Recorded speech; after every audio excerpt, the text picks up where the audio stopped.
Itu namanya ngalor ngidul. Yang satu belum selesai sudah ngalor, yang satu belum selesai sudah ngidul. Namanya ngalor ngidul.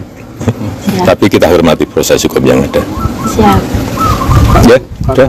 Satu lagi, Pak. Investor Madudina mengatakan bahwa ada sosok politik di balik Roy Suryo di kasus ijazah ini. Kan saya sudah sampaikan, feeling saya mengatakan ada agenda besar politik dalam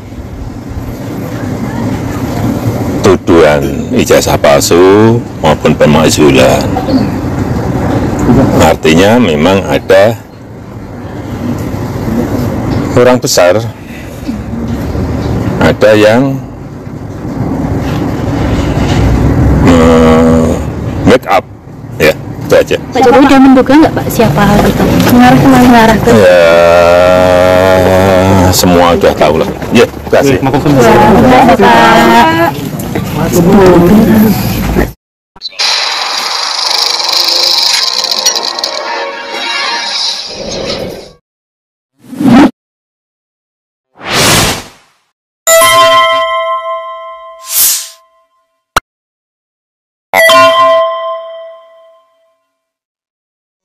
Pak, terkait yang ada muncul 12 nama terlapor terkait yang laporan Pak Jokowi di Polda Metro Jaya itu, tanggapannya seperti apa Pak? Termasuk Pak Abraham Samad. Iya, begini, jadi yang saya laporkan itu adalah peristiwa mengenai dugaan pencemaran nama baik dan fitnah. Gitu. Jadi saya tidak melaporkan nama. Kemudian ada tindak lanjut penyelidikan dari Polri dan muncul nama-nama itu. Jadi sekali lagi yang saya laporkan adalah peristiwa dugaan pencemaran nama baik dan fitnah. Berarti munculnya Pak Abraham Samad itu juga bukan dari Pak Jokowi? Bukan, itu karena proses penyelidikan yang ada di Polri. Kalau untuk terkait laporan yang ada di Sleman Pak, ada 3 laporan Pak, itu tadi. Ya, kita hormati proses hukum yang ada. Siap. Pak, terakhir Pak, terkait dengan Dugaan apa tuh? ada yang ijazah skripsi palsu, Kemudian ada yang soal Pak Pasmujo, sama Itu namanya ngalor ngidul. jurusan teknologi. Yang satu belum selesai sudah ngalor, yang satu belum selesai sudah ngidul. Namanya ngalor ngidul. Tapi kita hormati proses hukum yang ada. siap. Ya, sudah. Satu lagi, Pak. Investor Madudina mengatakan bahwa ada sosok politik di balik Roy Suryo di kasus ijazah ini. Kan saya sudah sampaikan, feeling saya mengatakan ada agenda besar politik dalam tuduhan ijazah palsu maupun pemakzulan. Artinya memang ada orang besar, ada yang make up, ya itu aja. Pak Jokowi udah menduga nggak Pak siapa hal itu? Mengarah ke Ya, semua udah tahu lah. Ya, terima kasih. Assalamualaikum warahmatullahi wabarakatuh. Sobat RH sekalian, jumpa lagi kita di channel yang keren ini. Keren jadas.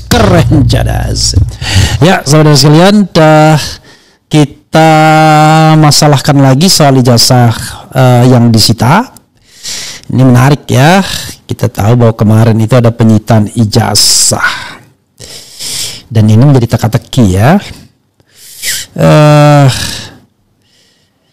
Jadi yang disita itu sebenarnya ijazah yang mana? Ini menjadi pertanyaan ya. Ijazah mana yang disita? This is the question. Ya. Maka apakah ijazah sebagaimana diupload oleh Dian Sandi yang kemudian ditampilkan di layar lebar Dirtipidum walaupun cuma fotokopi doang, ataukah ijazah lain yang sama sekali baru yang diindikasikan oleh Profesor Kunchoro? Oh, Jokowi punya ijazah yang baru. Ini menarik saudara sekalian. Karena semuanya problematik dalam pandangan atau perspektif Roy Suryo, Rismond Sianipar, dan termasuk topi merah. Jadi, ya, kalau itu adalah ijazah yang diupload Dian Sandi, dan so far Jokowi juga tidak membantah itu, kan tidak ada bantahan, oke? Maka dalam penelitian Roy Suryo, Rismond Sianipar, dan juga topi merah ada tambahan, ijazah itu diperkirakan fake, diperkirakan tidak identik, diperkirakan palsu, diduga. Jadi baik Bareskrim maupun Dian Sandi diduga palsu, diduga ya. Kenapa diduga palsu? Ya karena Rismond sudah melakukan penelitian, topi merah sudah melakukan penelitian, Roy Suryo sudah melakukan penelitian. Ada yang membantah penelitian mereka. Wah, ini pakar-pakaran, kata seseorang, ngajak talk show. For what? Buat apa talk show?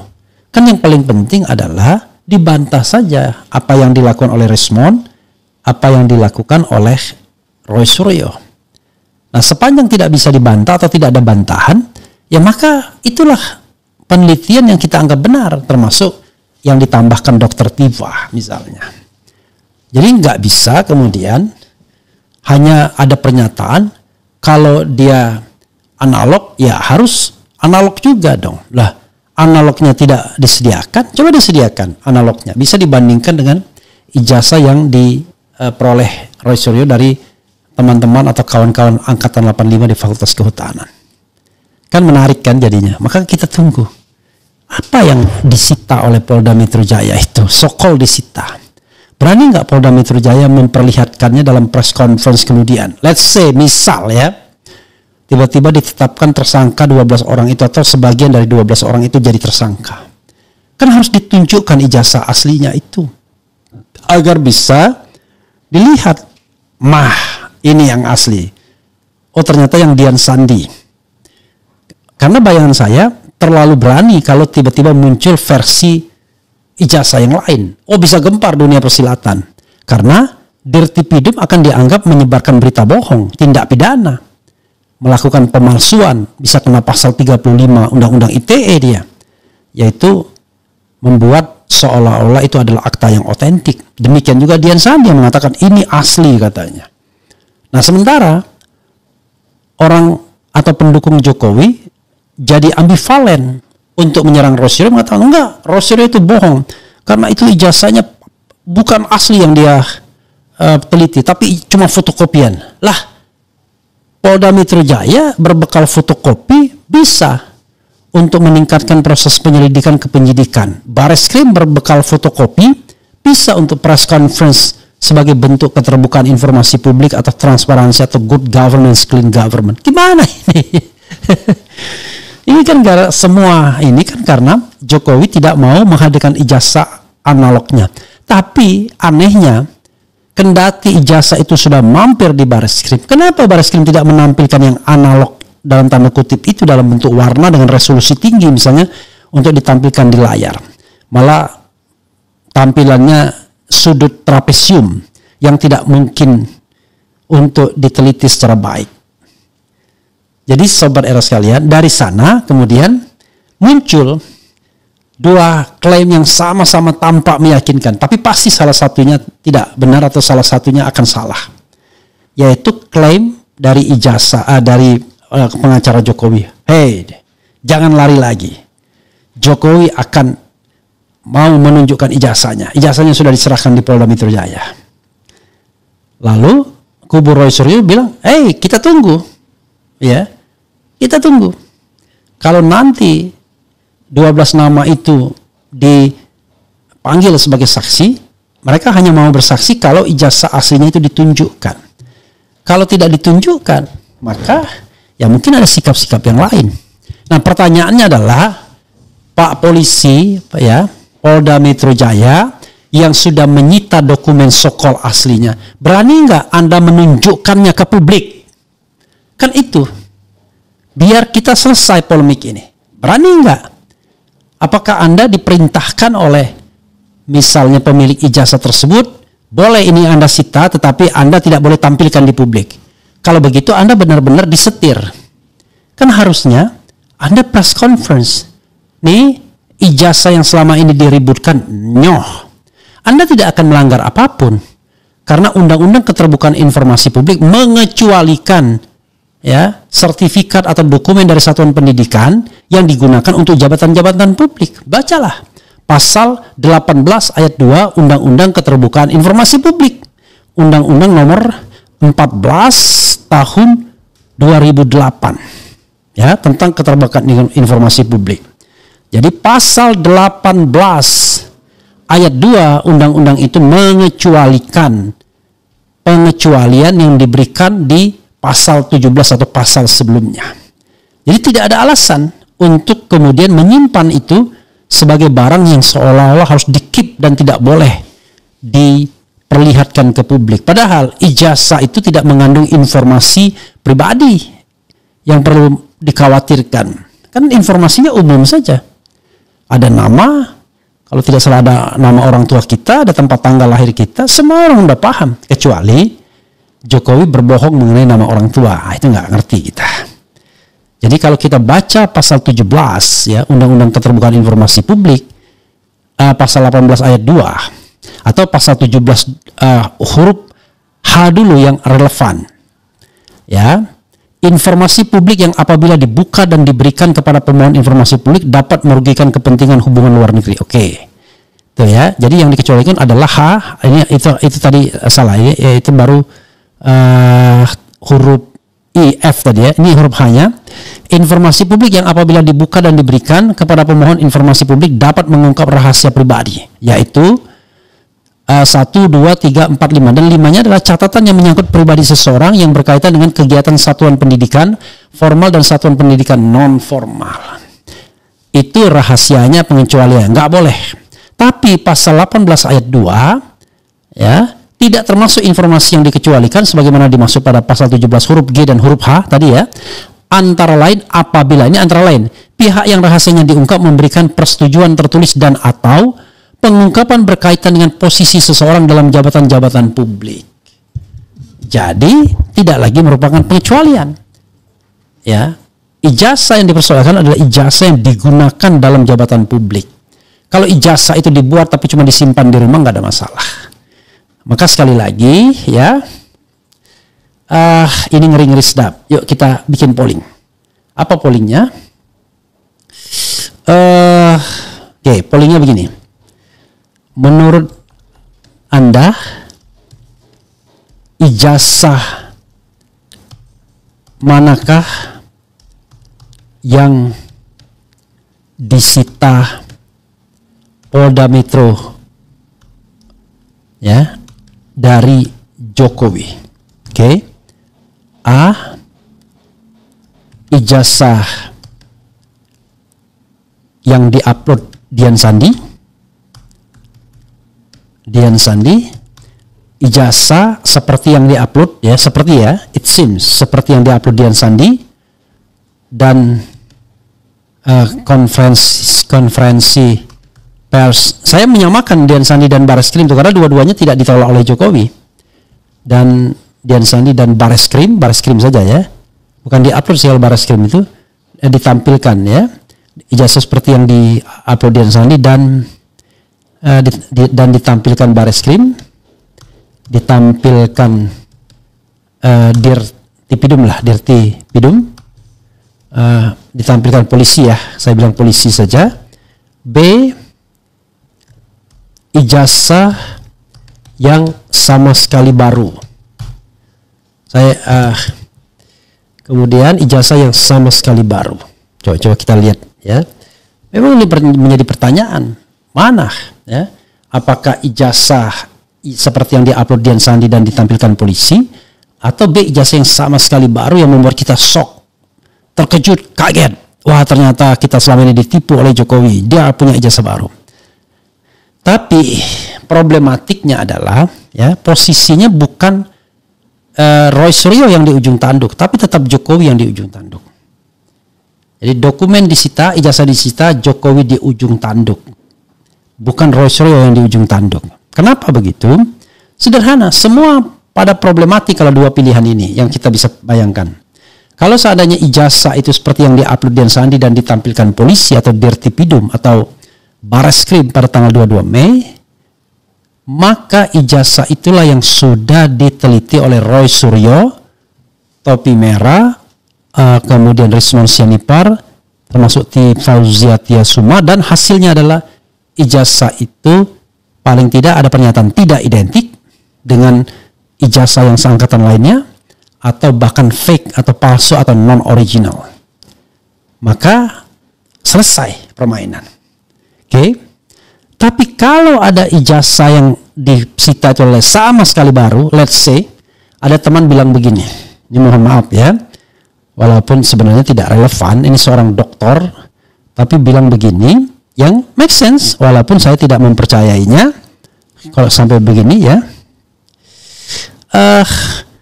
prediksi saya ada ijazah lain yang persis asli seperti yang dipegang Roy, yang ada benang di dalam kertas, tulisan air UGM ya, atau watermark UGM dan cap asli. Bisa jadi sudah dibuatkan rektorat UGM demi untuk mempertahankan pernyataannya. Jadi foto ijazah yang beredar di publik tidak sama dengan yang dipegang Jokowi. Nampak Jokowi kini cukup pede. Jika ijazah aspal ini dibenarkan UGM, maka selesai sudah. Ijazah ini tak ada alasan untuk diteliti di lab karena fisiknya persis sama dengan yang asli dan disetujui UGM. Artinya dapat jadi bukti adanya delik pencemaran nama baik. Kalau penghasutan mungkin tidak karena sudah jadi delik material. Delik material bukan material ya. Jadi saudara sekalian, itu pendapat teman saya. Dia meyakini wah ini pasti ada ijazah baru. Maka kalau ada ijazah baru sama sekali baru, maka yang dipidanakan itu adalah Dian Sandi. Karena mengupload tanpa izin, satu. Yang kedua adalah menggunakan dokumen itu seolah-olah original. Karena di sini mengatakan, wah ini original. Atau Dirtipidumnya yang kena. Karena menyebarkan berita bohong, menyebarkan hoax, dan kemudian menyebarkan dokumen yang tidak benar. Yang seolah-olah benar. Bisa juga dia kena pasal 35. Tetapi ya karena polisi yang pegang ini ya, mereka bisa dengan mudahnya terhindar dari jerat pidana. Jadi baru 70 yang voting dan mereka percaya mayoritas ijazah seperti yang diupload Dian Sandi dan ditampilkan polisi. Itulah ijazah yang disita.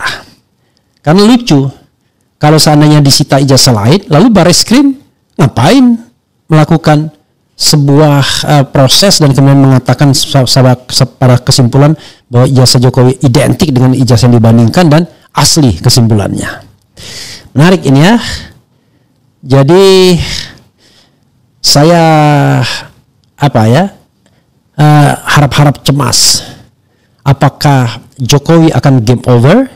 Apakah Roy Suryo dan kawan-kawan akan game over? Sekali lagi sobat sekalian, saya sendiri tidak suka bicara tentang penjara, kemudian tersangka, terpidana dan lain sebagainya.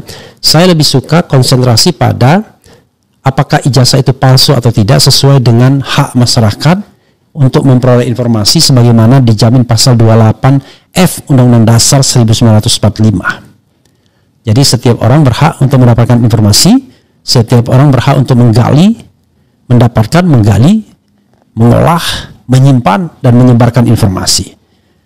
Jadi sekali lagi, ijazah ini bukan lagi barang private, tapi ini barang publik, sudah di public domain, karena ijazah ini terkait dengan jabatan-jabatan publik.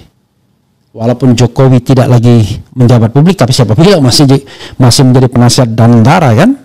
Dan sebenarnya dia juga akan diangkat sebagai One Team Press, barangkali ketua One Team Press, tetapi kelihatannya ada penundaan karena soal ijazah ini, we don't know exactly.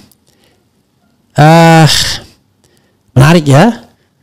Coba kita bacakan komentar sobat RH sekalian terkait dengan hal ini, yang meyakini bahwa N295 ya, bahwa pasti bukan ijazah itu.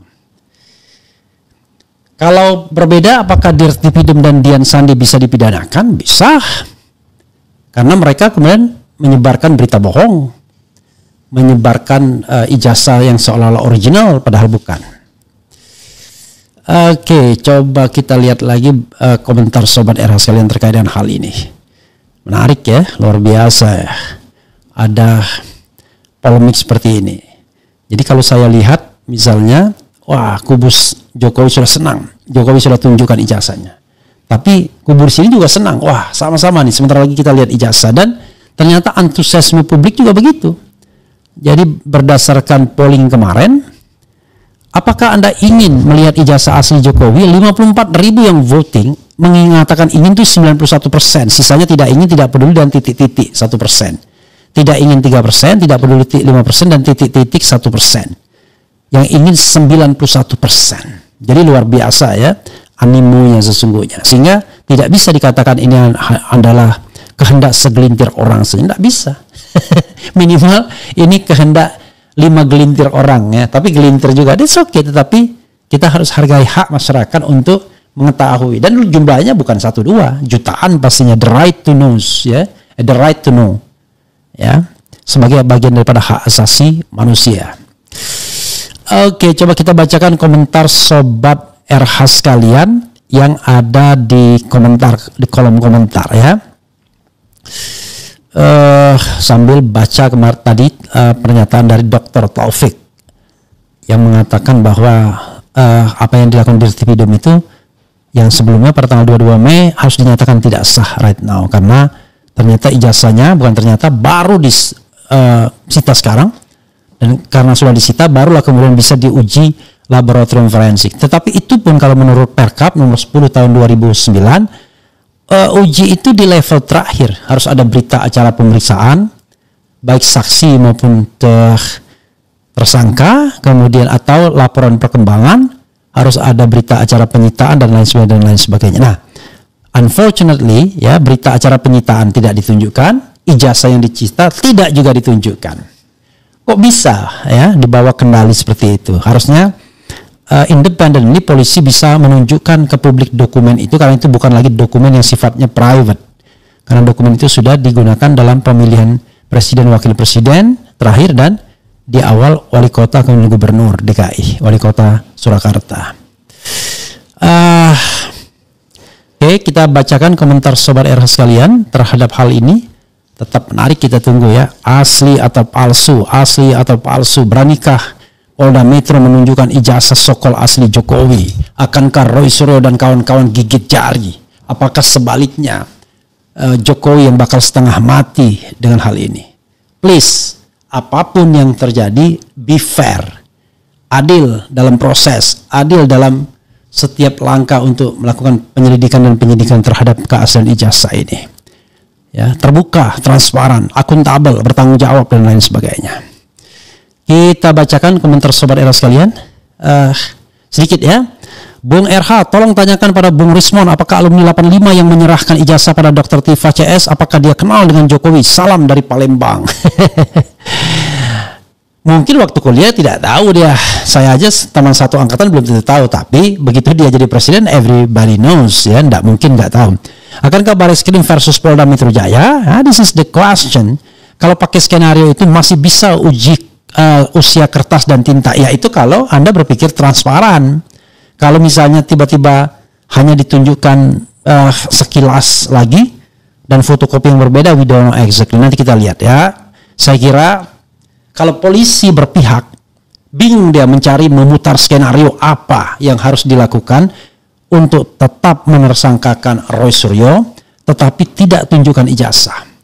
Maka skenario sebagaimana disampaikan Hozainuddin itu menjadi make sense, masuk akal. Yaitu Jokowi akan menarik pengaduannya, maka hanya ada laporan polisi dari pendukung-pendukung Jokowi di beberapa Polres yang kemudian ditarik ke Polda Metro Jaya.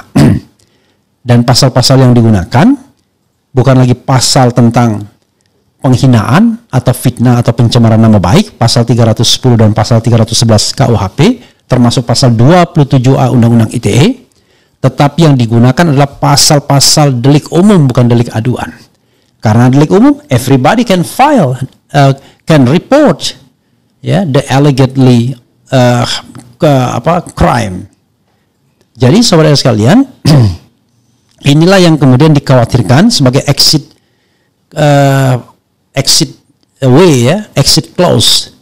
Jadi tidak ada pembuktian ijazah palsu, tetapi proses persidangan tetap berlanjut dengan tersangka Roy CS karena dianggap sudah melakukan penghasutan atau menyebarkan kebencian yang berbau SAR dan kawan-kawannya, atau menyebarkan berita bohong nggak masuk karena akan ada pembuktian ijazah juga.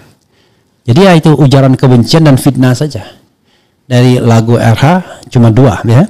Aku bilang ini kritik, kau bilang berita bohong. Berita bohong nggak masuk karena harus dibuktikan ijazahnya, itu tuntutan publik.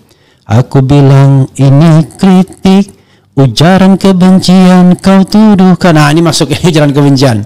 Pasal 28 ayat 2 Undang-Undang ITE Undang-Undang 1 2024.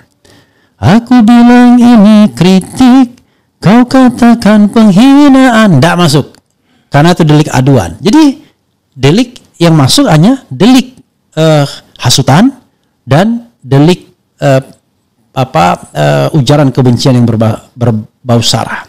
Dan secara spekulatif maka menggunakan pasal 32 juga, yaitu tanpa izin, dan pasal 35 yaitu dokumen seolah-olah original. Jadi terbalik nggak saya ya? Mudah-mudahan tidak ya. Maka yang terjadi adalah orang dihukum tanpa tahu apakah ijazah Jokowi palsu atau tidak. Mudah-mudahan tidak terjadi, tapi kalau terjadi ya itulah ya negeriku Indonesia jadinya. Masa orang dihukum tetapi dia tidak pernah tahu ijazah Jokowi asli atau palsu. Begitu sobat era sekalian. Jadi pasal 32 itu kita bacakan persisnya yang masih potensial, dan ini pasal yang dititipkan oleh Jokowi melalui pengacaranya ketika mengadu atau menyampaikan delik aduan ke Polda Metro Jaya pada tanggal 30 April 2025, yaitu pasal 32 dan 35. Di mana Roy Suryo mengatakan sebagai pembentuk undang-undang, dia mengatakan pasal ini nggak begitu maksudnya ya. Oh ini pasal 14 bukan nomor 11 ya. Jadi gitu ya, saya salah undang-undangnya. Saya tertulis Undang-Undang Keterbukaan Informasi Publik, Undang-Undang 11 harusnya. Undang-Undang 11 ya. Jadi begitu sobat RH sekalian.